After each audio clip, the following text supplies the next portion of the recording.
Hello and welcome to episode 190 of my podcast all about knitting and crochet and my yarn shop here in Wiesbaden, Germany. I'm Kiko and today is June 26th, 2023. And today again I have a little, not announcement, but something I wanted to show you about last week's episode, and that's the door handle cozy that I crocheted, and I promised to show you a picture of what it looks like on the door handle on my door. So this is what it looks like now. So there are three little granny squares, greeting anyone who comes into my shop now, and I'm very happy that it's colorful again, and it's whole, it doesn't have any holes. Okay, so that was just for the start, and then on to my proper content. I start as usual with what I'm wearing, and I am wearing a spiral scarf that I knit out of the book Knitting Nature by Nora Gorn. So this is one version of the book. I used to have a different one, but this is the one that I have at the moment. This is what the original looks like. So this is sort of all in one color, and I knit everything out of one skein of yarn, but it's a Noro yarn, so it has lots and lots of colors, and I really liked how the different colors showed in each of the segments. And if I remember correctly, the segments are knit from the outside in, and then you attach the next one to the one that you've done, and I think you decrease one stitch per segment in the piece, and then you attach them not in a straight line but in a way that makes this spiral, and I really like it a lot. It's not a lot of a scarf, so it doesn't really keep you warm a lot. It's mainly a splash of color, so it's perfect for this kind of weather where you don't need anything to keep you warm, but you might want a little colorful accent to what you're wearing. So that's the little scarf, and the t-shirt or little shirt that I'm wearing is the Gemini? Is it Gemini pattern? And that's a free pattern on knitty.com, and I knit this on this channel as a knit-along, so I think a lot of viewers also knit one of those for themselves. And I think the reason it's called Gemini is because you can wear it two ways. You can wear the part to the front where it's closed here and doesn't have a lace pattern, or you can wear this side to the front. And the first time I wore it on a podcast episode, and I forgot to check which one it was, sorry about that, I wore it the other way around. So I thought, now that I'm wearing it a second time, I have to wear it the other way around. And I remember that when I first knitted, I did not have this crochet edge around the neckline, but after I had worn it a few times and washed it a few times, it just grew bigger and bigger. So I decided to crochet a round of probably just simple single crochet stitches around the neckline to keep it smaller so it doesn't get too wide. And because I knit it in two colors, that's not part of the pattern, but then I use the darker color to crochet this edge, and I'm really happy about that. I did a tiny little fade of the two colors, both at the sleeves and at the front and back, and this is where I had my end of round and beginning of round. So if you look really closely, you can see that you can see the color change there. But I decided if I wear the necklace like this, it doesn't show at all, and I'm really happy with how it looks. And I love having clothes that I can wear different ways. So yeah, very happy with that. It's a pure cotton that I use. It's the Catania by Schachenmeier, and it's those multi-color colorways, and I just combined those two different colorways. Yep. So that's what I'm wearing. I'll just put this little scarf back on. I love to wear it like a collar like that when the segments lie on top of each other, and because they get smaller, you can still sort of see the bigger ones underneath. But I also like just throwing it around like this and have it hanging round. And because it spirals in, it will actually stay. And I could even just sort of throw it around each other like this, and it will keep in its place even better. But I'll wear it open for today. It's warm enough. Okay, so that's what I'm wearing. Then on to finished objects. I have one finished object and one new cast on, so I think that's quite good. So my finished object is the Thank You Beata hat by Nathan Taylor, the sockomatician, out of his book Double Knit Brioche, and I absolutely love the hat. So if you remember what I said last week, you will remember that I thought that the main color for the decreases would be the same as in the brim, but I was mistaken. So when I started knitting the decreases, I was quite surprised when the colors suddenly came out this way, and I was really happy because I prefer the main color in this segment and in the decreases to be the same. So if someone was to wear the hat like this, you'd have a contrast between the brim and the main pattern, which I think is okay. But if you actually fold the brim up, then you have the same main color in every section of the hat.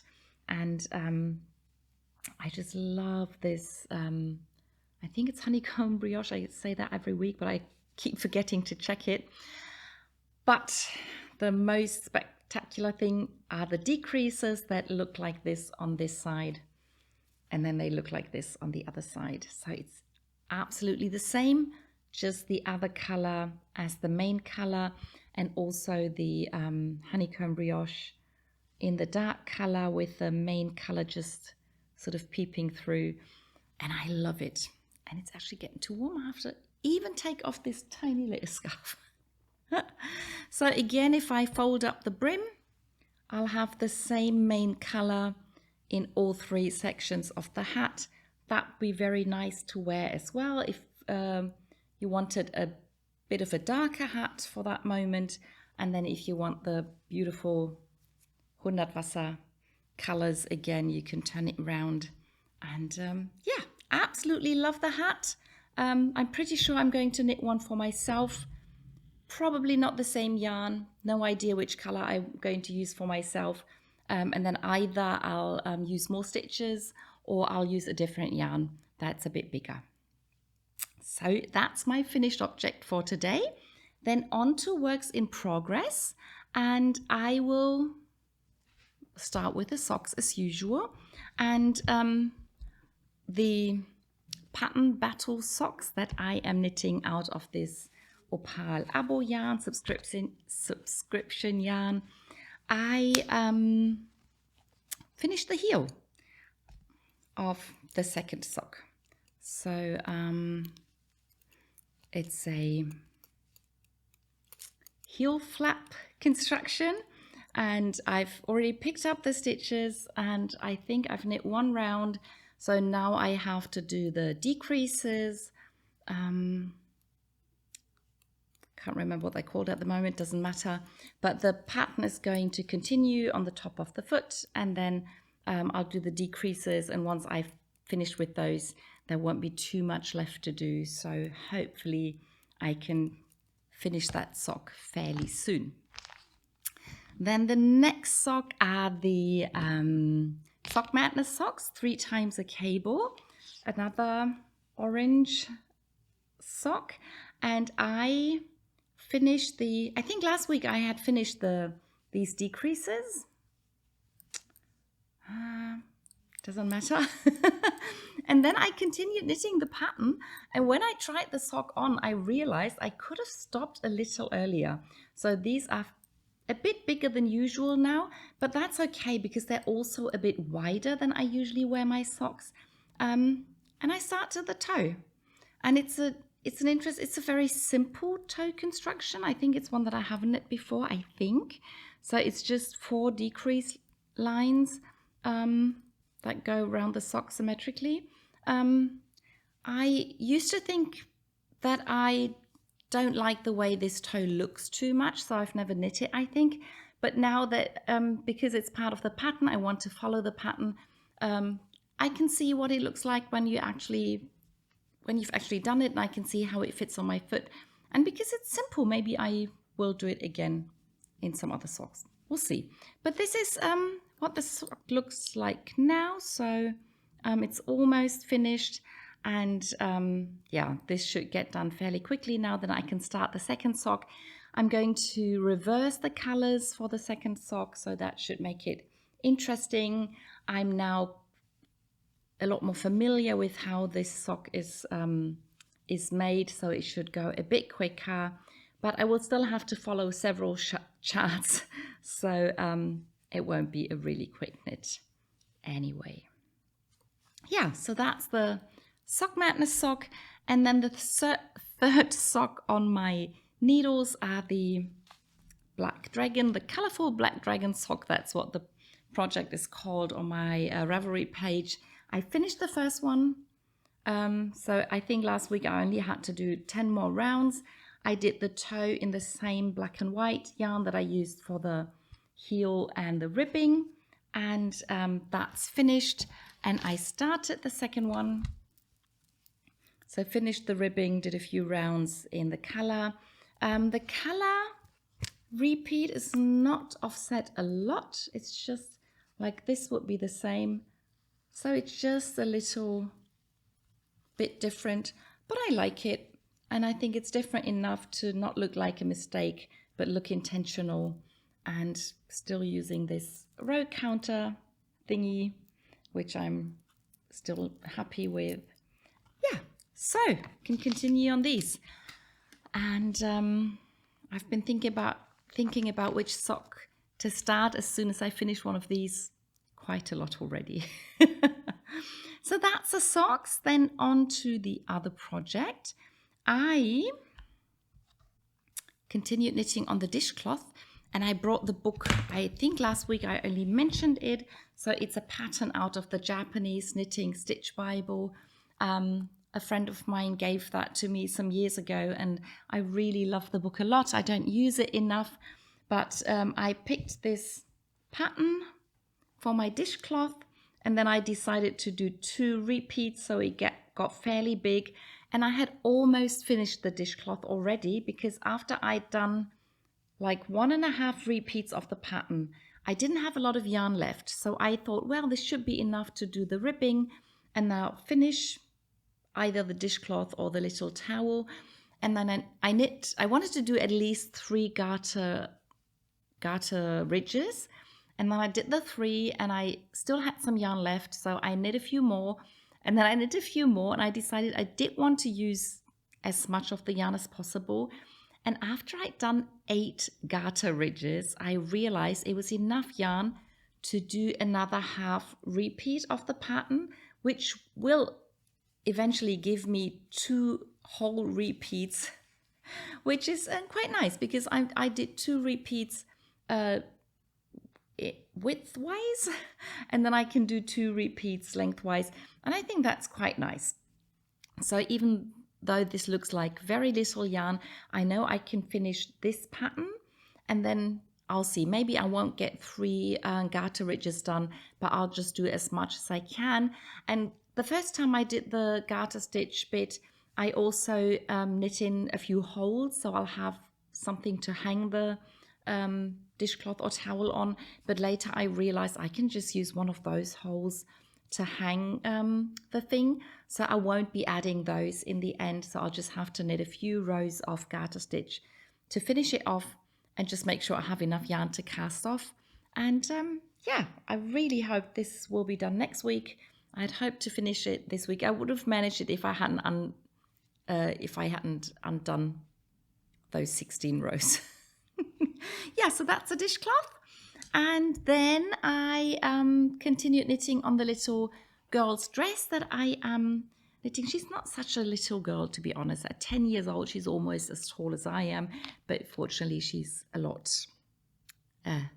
thinner and smaller in other ways. I don't know how to say that.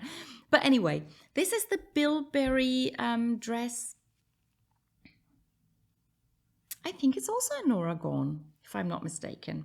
And I finished the pattern, the yoke pattern, and then instead of casting off the stitches, I just put them on hold. As per pattern, you're supposed to just cast them off and then cast on new stitches, and then you have this little rolled edge at the sleeve and under the arm. And for the little sizes, I always did that, but for the 8-year size that I once knit, I already decided to do a bit of ribbing instead of having this rolled edge, and I quite like that, so I decided to do that for this dress as well. So that's why I put the stitches on hold. And as soon as I finish this ball of yarn, I'm going to knit a little ribbing into the armholes, just a tiny little one, maybe 3 rounds like I did at the beginning of the dress. And I knit a few rounds after I put these stitches on hold and cast on new stitches. And I'm just about starting the increases, so there will be increases in the dress to give this slight A-line. And yeah, that's where I'm at the moment.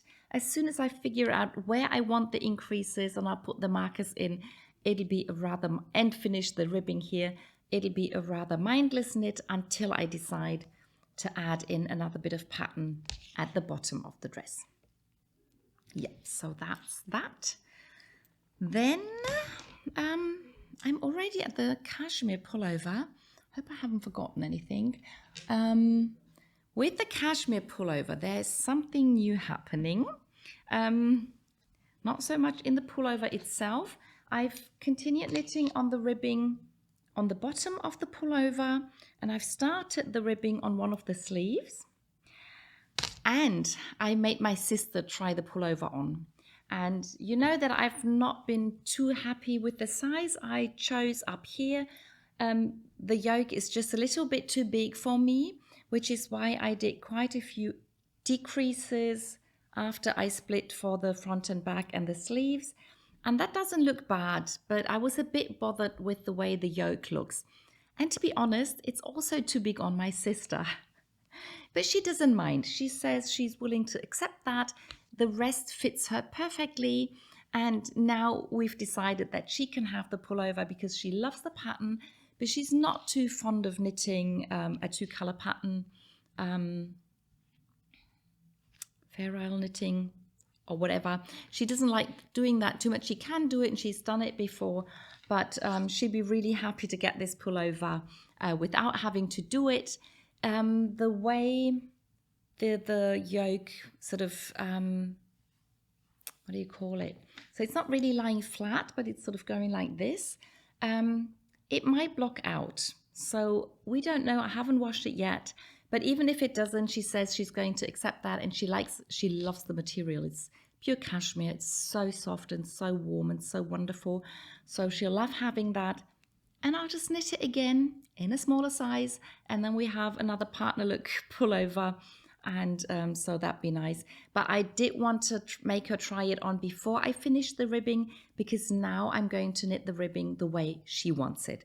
It means I don't have to make a decision yet. I can wait till I knit my pullover, and I'll definitely have to knit the sleeves longer than I would have knit them for myself. So yeah, there's quite a bit of knitting to be done now, and then she will have to try it on until she's happy with the length, both of the sleeve and the front and back. So that's that. And then we come to my new cast on. And that was one that I hadn't really planned. I have so many things that I am planning to cast on, and I have a really long list, and I have yarn waiting to be knit. But then sometimes surprising things, unexpected things happen.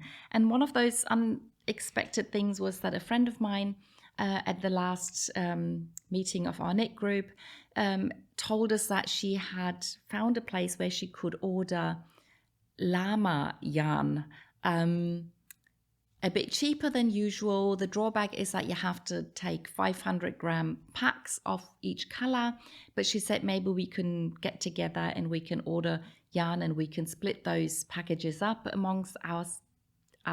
And then I thought, well, you have a whole shop of yarn and I have lots of yarn at home, but this yarn looked so nice and so beautiful and so warm, and then I decided to order some as well. So it's by Kremke Soul Wool. It's called Lama Soft, and I ordered one packet of this beautiful color. It sort of looks like the Deep Ocean color by Hansa Farm. It looks mostly blue on screen, but it's a mix of blue and green in reality. And then I ordered this natural white together with somebody else. So we're going to split this packet, and I won't use a lot of the white yarn. And I was thinking of what to knit with this, and I knew I wanted to have a pullover for winter. And so I thought, well, I can start knitting in autumn. It won't take long. It's a big yarn. You can use a big needle. And I was looking at different patterns online, and then I came across the pattern Wiener Hop by Nicolor. You all know that I'm a big fan of Susan. What's her name? Susan. I'm blanking on her name, but she goes by Nicolor on Ravelry, and I've knit several of her patterns before. I've bought even more, and so I went and bought the pattern Wiener Hop, and that's one of her maximum freedom patterns. And what that means is you don't have to do a gauge swatch. You can just use any yarn, any needle, and you start knitting. And then once you've started knitting, you have to measure your knitting, and you have to know which size you're knitting, and then you can take it from there, and you can measure things, and you can make the pullover fit yourself. She also has patterns that are called freedom patterns. There you knit a swatch, but then with the swatch and the size that you want to knit, you can use any yarn, any needle, whatever you want. And the Raglano is one of those patterns that work like that, and that's a free pattern by her, so you can see the way she writes patterns. But anyway, the Wiener Hop is a maximum freedom pattern, so I thought I could just start the pullover and still call it a swatch, and then I can try the yarn and I'll have a swatch, and then I can continue knitting later. So that was the plan, and I started knitting. So you start knitting in the back of the neck, and you cast on 6 stitches, and then you knit what she tells you to knit, and you do some increases. And it was such a quick knit because it's such big yarn. And then I just couldn't stop knitting, and then I had to close it to the round. And then at some point I had to admit, this is not a swatch anymore. I started knitting a pullover. I started knitting a winter pullover in the middle of summer. Well, officially it's the beginning of summer, but still the temperatures are quite high. But I just couldn't stop knitting this. So in the pattern she has these, that they look like garter ridges. They're not garter ridges, but you have some purl stitches in there, and I decided to do those rows and the row before in the white, and do the just the plain stockinette knitting in the blue green color, and I started knitting a pullover, not really meaning to do that, but yeah, I like it. So this is the back of the pullover, this is the front. It looks like a fairly big neckline, but there will be some ribbing added later, and it'll be just a round yoke pullover. Originally, I thought I'll just do the white stripes in the yoke and do the rest in the main color, but I think I will be using very little white in the yoke, so I might add some white either before I do the ribbing or maybe throughout the pullover. I don't know yet about that.